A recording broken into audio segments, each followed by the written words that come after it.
Ababaka batula ku kakiiko ka Paalamenti akalondoola ensaasaanya y'ensimbi y'omuwi w'omusolo aka Public Accounts Committee nga kano kakulembera Honorable Muhammad Muwanga Kivumbi bakunyiza engineer okuva mu Ministry y'ebyobulamu avunaanyizibwa ku ddwaliro ly'e Lubowa nga ye Jojo Team nga kigambibwa nti ono yafulumya obuwumbi obuwera ddala 600 obw'ensimbi za kuno n'abukwanga kampani eya Finance and Local Construction Limited eyaweebwa contract y'okuzimba eddwaliro ly'e Lubowa. Make a statement that will issue, because this committee cannot be an investigative arm, that will commence the investigation.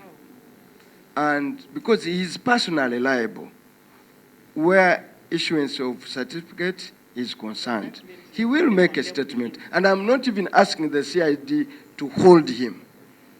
My instructions to the CID are very clear. I'm not saying put him in custody.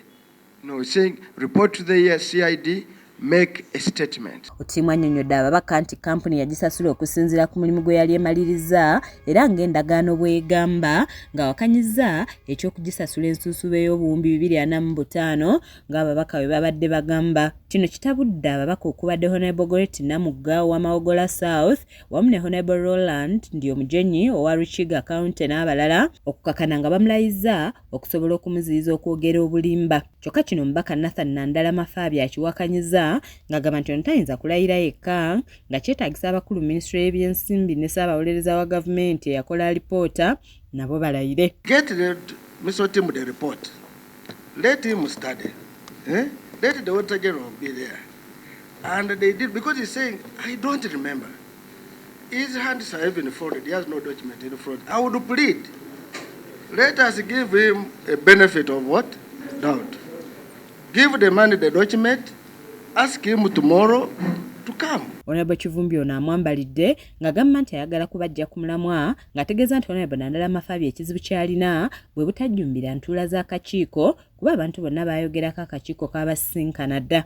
Hold on, Honorable Number. No, I'm not going to taking you back. No. First of all, just another thing.